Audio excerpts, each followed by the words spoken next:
and you lived within the season. For you, how important is that in a self-healing journey and for yourself and for others? I would say it's everything because the seasons guide you really. As you know, there's lots of talk about food miles, but I think we should be talking about medicine miles as well. Mm. Because there's so many people for today, herbalism is about plastic bags arriving in the post with dried herbs that have come from the other side of the world, which sometimes aren't even what's on the label, Wow. and how much medicine is actually left in that.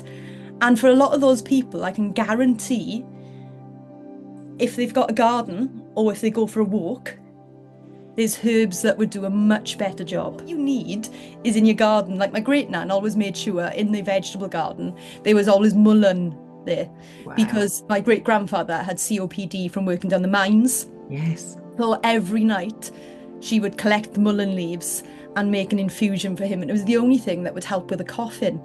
And then I find it fascinating that, you know, as the mines all closed down and it became almost waste ground, one of the first plants that appeared in those areas, mullein.